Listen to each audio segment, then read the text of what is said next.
Hello everyone and welcome to my guide on the ground units for nuclear option. Much like my aircraft guide and ship guide, I'm going to be going through the basics of what the different ground units actually do, how they affect the game, and how you should be prioritizing them. Though nuclear option is an aircraft sim game, the ground units make a massive difference to the actual battlefield and should not be ignored.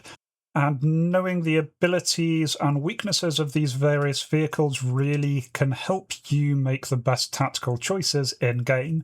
So anyway, we've got a huge amount to get through, so let's jump right in. Now, first of all, we're going to be covering the various support and utility vehicles that are available. Start with just briefly, we've got a set that don't really do anything as of time of recording. This may well change. But right now, the tractors and flatbeds, both the HLT and MSV versions, are kind of placeholders. Certainly in the future, these might do things, but for now, they're essentially decoration or noise, not really to be worried about one way or the other.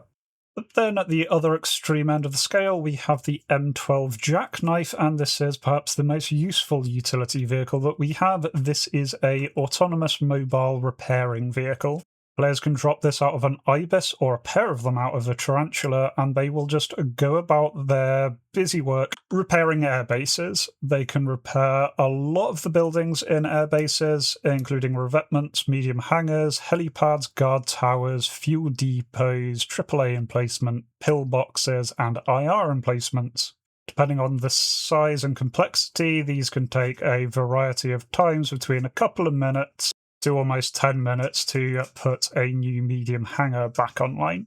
Nice thing is you don't need to micromanage it, and if you're the one who deployed it, you do get a steady trickle of rewards as your little jackknife goes about. Multiple jackknives in the same area can do a lot of the work a lot faster. These are massively useful at putting back together air bases, whether they're ones that you've just captured or ones the enemy have been pounding. Next up then, we have the Munitions Truck. This is the HLT Munition Truck for BDF and the MSV version for PALA. These both do the exact same thing in that they reload any ground units within 300 meters of them, and they will also rearm any aircraft that are parked within 300 meters of them. Now, just as normal, you do still have to pay for your ammunition that gets automatically resupplied here, just like you would at an airfield.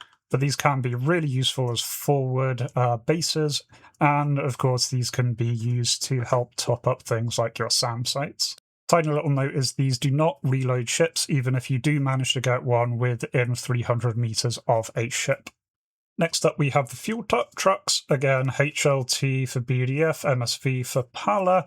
These do pretty much the same thing, except they refuel aircraft within 300 meters of them. A little bit less useful as you tend to run out of munitions far more quickly than you run out of fuel. These can still be useful for setting up forward bases. So that's it for support vehicles. On to the ground fighting vehicles. We'll start with the lightest of them, and these are the MRAPs. That is, mine-resistant, ambush-protected vehicles. These are basically slightly heavier armoured cars. They're cheap, they're incredibly fast, and they have pathetic armament and armour. They each just have a single 12.7mm MG. BDF gets the LCV-45, PALA gets the MSV MRAP. But they're both pretty much the same. They're not going to bother you even if you fly very, very close to them. That 12.7mm machine gun is unlikely to do a lot of damage. And they have next to no armour to speak of, so even low-caliber guns will finish them off. They are, however, really good scouting vehicles, especially because of their speed, and they have superior vision compared to many others. If you want something with ever so slightly more staying power, we've got our little family of APCs, the AFV6, the AFV8, and the Linebreaker. All of these are once again just armed with a 12.7mm machine gun, so they're not that much of a threat to pretty much anything. The AFV6 is the fastest of the bunch, being a three-wheeled wheeled vehicle, but it has the lightest armour. The AFV8 has a little heavier armour, but is ever so slightly slower, 10 km per hour slower. The Linebreaker has tracks, is quite a bit slower, but is better armoured. All of these, though, from a practical point of view, are sitting ducks. Any decent amount of ordnance on them and they will go down, no problem at all. Their main use is that they are cheap, relatively fast, and can capture bases. The big step up from the APCs is our family of infantry fighting vehicles. 3 of these have chassis from the APCs. We've got the AFV6, AFV8, and Linebreaker, all the same chassis as the APC version, but with the big difference being instead of a rifle caliber machine gun on top, they have a 25mm cannon, and now this is at the point that this will hurt a plane very much as it goes overhead. Likely not going to one-shot a plane unless it gets a particularly good critical hit, but it is going to make you pay, and these things are relatively rapid fire, so can hurt quite a bit. They're also more than happy to chew up lightly armoured enemy ground vehicles, and to add to that, the AFV8 and the Linebreaker both come with anti-tank guided missiles, the AT-145s, which can absolutely smash even the heaviest armour. So while these are substantially more expensive than the APCs, they really can start to hold their own and do a lot of damage, both on offense and defense. However, there is one other IFV, and it's a little bit of an odd one. This is the Hexhound GMG. You're probably more familiar with the Hexhound from the SAM system variant, which we will certainly look at in a bit. This version, though, has a 40mm grenade launcher strapped to the roof, which isn't really too useful at shooting down aircraft, but against static ground targets it is very effective, and very importantly it can use data link, so it is capable of engaging targets without direct line of sight. It will fire these grenades over ridges and things to bombard bases, so if one of these gets close to a base, it can do a lot of damage very, very quickly. Very much not armoured though, so you can absolutely easily take this out with a strafing run. For more dedicated, cheap tank hunters though, we have the anti-tank vehicles. These are the LCV-25AT. This retains a 25mm cannon, but now has 4 anti-tank 145 launchers, with 8 rounds of ammo, and then we've got the real anti-tank version, the AFV6AT, which again has 4 launchers but now carries 16 missiles, and these are AGM-48s. Same things you can fire off from your aircraft. These are incredibly deadly, even to heavily armoured targets, but these do have limited ammunition. They're more focused versions of the other types that we've seen. But the really big toys in ground attack are the main battle tanks. BDF get the Type 12 main battle tank, and PALA get the Spearhead main battle tank. Both are relatively similar to each other. These are big, heavy, expensive things that can deal a lot of damage. They are both armed with a 130mm cannon, which is capable of easily blowing up any ground unit that is not a tank, and certainly enough of those shells will destroy other tanks. They also both have a 12.7mm machine gun, but just as we saw before with the APCs, that's not really much of a threat to most things. They are both very heavily frontally armoured, but quite weakly armoured in the rear, so you can destroy these things with heavier strafing runs if you attack them from the rear hemisphere. Now, the major difference between these is the PALA Spearhead MBT is a little bit more expensive, costing 15.3mm instead of 11.2mm. What it gets for this extra little bit of expense is it gets a pair of anti-tank missile launchers, giving it a little bit more anti-tank capability, and it also has a pulse laser for point defense. Main thing to be aware of with this pulse laser is it's only 20 kilowatts. This is an incredibly weak laser. It takes a long time to kill even relatively small missiles, and so anything heavy is still going to get through unless you've got a bunch of these tanks working together. But this can take out the odd guided rocket. But still, in general, these things are very vulnerable to air attacks. Next up then, we have our long-range support options, starting with our cannon artillery. This is the BDF's HLT Mobile Artillery. This has a single 155mm cannon that fires guided rounds. And it can fire 48 of these before needing to go find a resupply cache. And it has a 40-kilometer range. This can put some serious damage on bases if you can get this thing within range. This is not going to be as useful against any kind of highly mobile targets, just due to the travel time of the weapons. Now, the shells can be intercepted generally by lasers. Enough of the shells will get through, and these can also be used for distracting lasers while you go and hit the enemy with something a little more potent. Pala, on the other hand, opt for an MLRS rocket system. This has the same range of 40 kilometers. And instead of having the 155mm cannon, it has 18 MLRS rockets. These are faster than the shells and do more damage when they hit, but you get a lot less of them before this thing needs to reload. Still fills the same niche of general indirect fire, but the real stars of long-range bombardment are Pala's MSV ballistic missile launchers. These fire off the pile driver missiles, which have 250-kilometer range, which is the entire map. They can shoot from one side of the map to the other. These are ballistic missiles, so that they go up high, well above the range of SAM systems and above even what aircraft can reach, and then come straight back down again.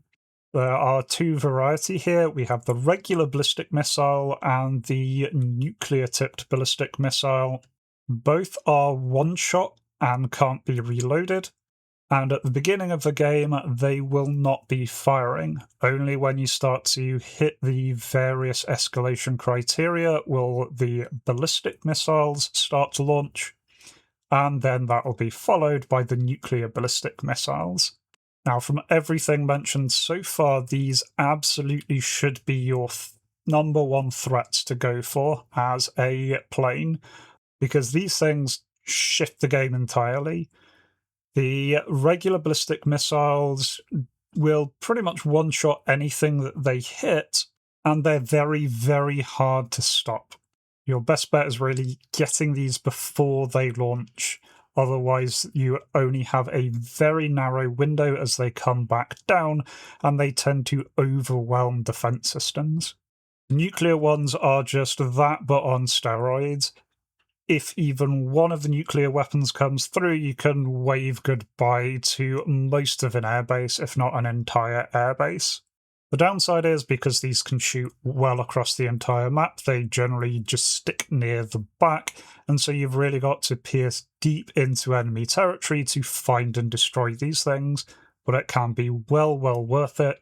If your side ends up with your ballistic missiles intact and the enemy don't, that's pretty much the entire game in the bag. Now, changing from very long range to very short range, we've got our little set of stationary point defense. These come in two flavors, which each side gets. First of all, we have the two CRAMs. HLT CRAM for BDF, MSV CRAM for Pala.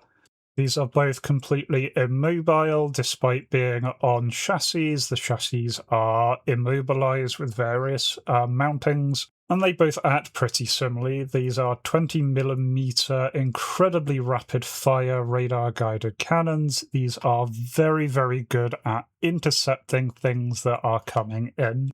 Because these are firing bullets which need to hit their target, they actually do better against bigger targets, so the larger, heavier munitions is what these things specialize in. Although they are short range, they will absolutely have a go at aircraft, so if you fly near one of these, it will rip you apart. Best to keep your range with these and try and smack it, ideally with small maneuverable munitions.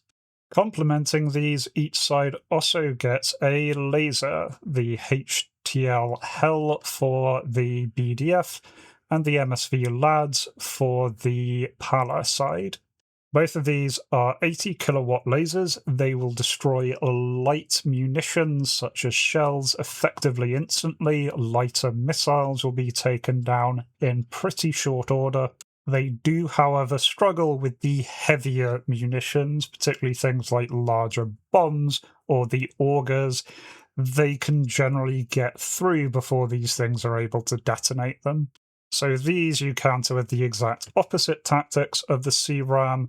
Instead of firing lots of little things at these, you want to fire a few big things at them. Very important to know is these, unlike all of the other air defense systems that we will look at, these will not engage aircraft, even if there is no other target in the area. Which means if one of these is caught on its own, you can just saddle up to it and give it a strafing run to take it out. Now on to the main thing, the part that you are most going to be interacting with, and that is the various air defense systems. Each of these is different, each has its own advantages and disadvantages, each has its own way of taking it on. We're going to start with the pair of self-propelled anti-air guns. These come in the form of BDF's Auto Sentry and the Pala's FGA57. These are both similar in that they have rapid-firing weapons that can engage both aircraft and incoming munitions, and will both have a go at ground units as well. They put out a large volume of fire, are very difficult to maneuver, but do have a limited range. If you do get within their range, though, these things will absolutely tear you apart in no time at all. And because they're firing projectiles, your flares and your jammers are not going to do anything to these. Fast, rapidly maneuvering aircraft can normally dodge and get out of the way, particularly with terrain masking. Slow-moving things, and especially helicopters, are going to be eaten alive by these. Generally, for both of these, you want to be taking them out at range. As for what is best to fire at them, it does differ between the two types. The Aero Sentry has a pair of 30mm cannons. These are very, very rapid fire. These are fantastic at taking out small, light incoming projectiles, but do tend to struggle with the heavier ones. So here, instead of a swarm of rockets, maybe think more of a guided bomb or something like the heavier Hellfires that you get. On the other hand, the FGA57, as the name kind of hints at, is a 57mm cannon. This is slower firing, but packs more of a punch. This is better at taking out your slow munitions, such as your big, large bombs, your augers, etc. However, this does struggle against small, light swarms, such as your laser-guided rockets. Both of these are pretty lightly armed, so whatever manages to get through is likely going to kill this, but it just comes down to what you can hit with. Ideally, using team tactics is the best bet here because both of these have a turret that can only point in one direction at a time. If you attack from two different angles with your weapons, you can maximize the damage that you do. Next up then is the family of IR SAM systems. Let's start off with the light IR SAM systems. These are the Hexhound SAM, the LCV-25 AA variant, and the AFV6 AA variant. All of these are S1 IR SAM launchers. These are the cheap little infrared missiles you can strap onto your planes. They're slow, they're short range, they're easily distracted by flares, and they don't pack that much of a hit when they do hit. These still absolutely can be a threat if you're not prepared for them. Now, broadly, these systems have about the same capability. The Hexhound is the cheapest, lightest, only has 4 missiles, all ready to launch. The LCV-25 is incredibly lightly armoured, only has 8 missiles, so more than the Hexhound, but also does come with a 12.7mm machine gun, so a little bit more capable there. The AFV-6 is certainly better armoured, but still not great. It does come with 16 IRM S1s, and it does also have a 20mm rotary cannon backing it up, and so that is more of a threat. For all of these, though, you're going to be taking them on in pretty much the same way. They all really lack the ability to shoot down incoming missiles, so any kind of guided munition on them is going to take them out. Now, they will be firing Fox 2s back at you, but you can defeat those with flares. So just head in, fire off your missiles, drop some flares, and get out of there. Equally, if you have the option to terrain mask, then that can save you some flares if you pop up at the last minute. But in general, these are pretty short range. They're not too much of a threat as long as you know that they are there. Don't get cocky and try and overfly them, though. They will definitely punish you, especially because they have an easier job getting locks on rear aspect. Next, we have the more medium SAM systems. These are the AFV-8 for BDF and the Linebreaker SAM for PALA. They are both really similar in that they carry 24 IRMS-2 missiles. Now, these are a little bit better IR missiles, mostly in that they carry over twice the explosive payload of the S1 variants, and so these things really do hurt when they hit you, but otherwise, really, they can be defeated in the same way. A few flares will generally get these to break lock, especially if you're in something with a low heat signature and you're out of afterburner. As for the differences between them, well, majorly the AFV-8 is a wheeled vehicle, so it's a little bit faster, whereas the Linebacker is a little bit slower. The Linebacker does have 12 missile launchers, so it can fire half its complement before it needs to reload. The BDF version, however, only has 8. Still, these are very deadly. These are going to do a lot of damage to you if you are not prepared for them. But once again, as long as you're prepared, as long as you fire at range, you can take these out. And then we move on to the longer range threats, starting with the Boltstrike. This is a SARH or Fox 1 type radar SAM system. It fires 16 RAM 45 missiles, and this is very much a potent threat. Has a 15-kilometer range on those missiles, and if one of those missiles hits you, you are down for the count. You will find these generally at enemy bases and other key points, and they are a major threat that you're going to need to work your way through in order to properly approach and destroy enemy bases. The good news is that there are a variety of ways to take these on. You are probably going to get information on its location quite early on because the radar will be picked up by any aircraft, and normally they're in quite open exposed areas for maximum visibility, and that means that you get eyes on them soon too. Now, if it's possible, perhaps the most effective way at dealing with these is to use terrain masking to get in nice and close before briefly popping up to launch some kind of self-guided weapon. These things only have very limited self-protection capability, and so a good AGM-45 can absolutely smack one of these. Equally, staying at long range and using swarms of glide bombs can absolutely overwhelm these. although they will engage and try and shoot down incoming bombs and slow-moving objects. With only 16 rounds before it needs to go and get a munition supply, you can quite easily overwhelm this with a Dark Reach. Equally, anti-radiation missiles can work incredibly well against these, so you can fire them off and they will home in on the signal and take these things very, very rapidly.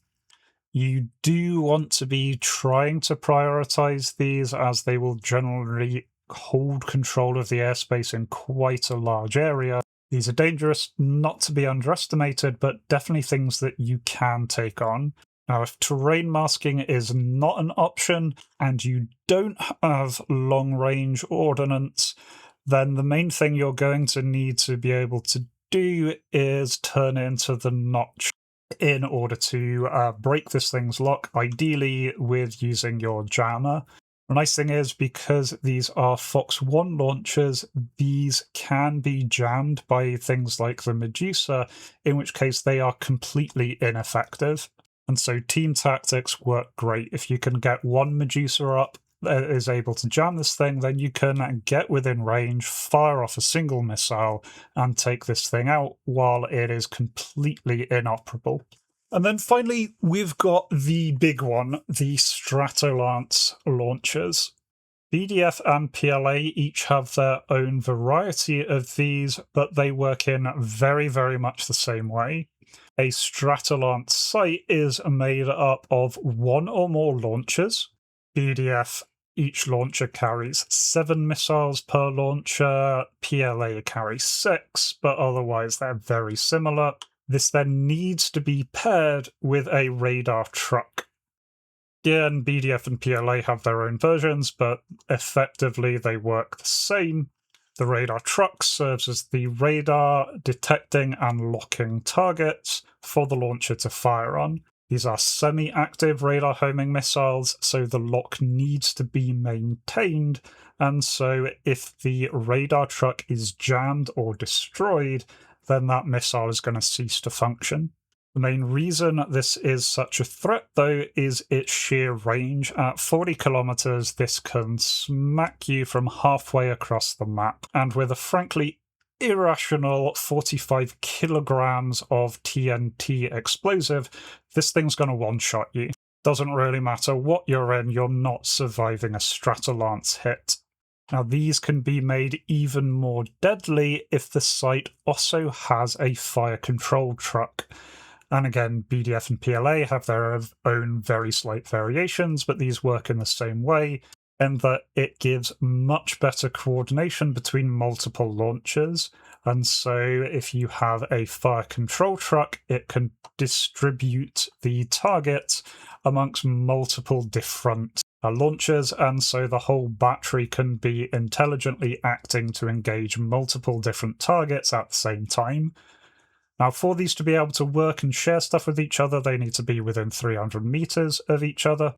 But a full, complete, reinforced Stratolance battery is a major strategic threat. This dominates large portions of the map, denies space to units, and is constantly going to force anything down to low level. The range also makes this fantastic at reaching out and intercepting even large swarms of incoming weapons. Definitely not something you want to be messing around with. The big question then is, well, how do you take these things out? And it's pretty much the same logic as the Boltstrike, you just need to be a little bit more careful. You absolutely can use terrain masking with these. If you can find a route to get close to the site, you can pop up, release whatever weapons that you want to, and get back down. And just like the Boltstrike, you're going to know where this is because it is emitting all the time. Anyone who flies up to any reasonable altitude is going to detect this thing. Now, you can still take this in with saturation attacks. Do just bear in mind, because of this thing's range, it can do a pretty good job at picking off your saturation attacks if you're using swarms of glide bombs. cruise missiles can work better because they hug the ground a little bit better, so they can stay hidden for longer, so that is certainly an option. Essentially, the missile does the terrain masking for you. However, if neither of those are an option, then the best bet with these is once again using team tactics. If you've got a Medusa or an Alcalon that is capable of jamming radar, then you can shut down the central radar truck.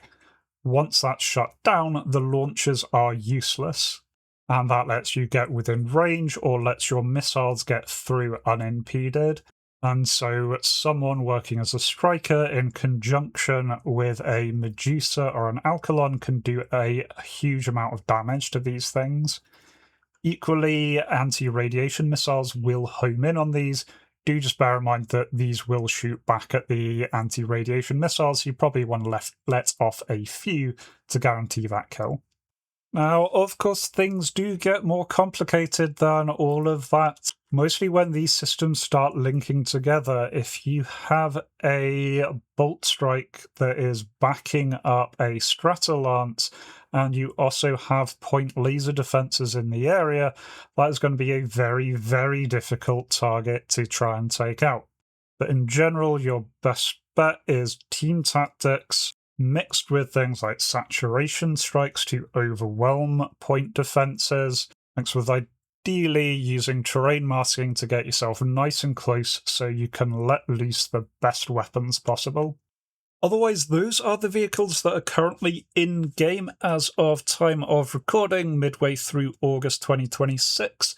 There will be more vehicles added. There are normally several on each expansion, so this will need to be updated at some point, but this is here for now.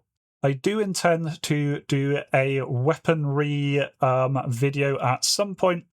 Probably going to need to be broken up into multiple smaller videos just because the sheer number of different weapons that we have available. And if you have any other guides that you would like to see me do, please let me know down below in the comments. I'll be popping up a link just here to my other nuclear option guide videos where I've covered aircraft and ships so far. And as ever, a massive thank you to my Patreon and YouTube backers. You people are absolutely amazing. And to absolutely all of you, remember to be kind to yourselves and everyone else. Cheers.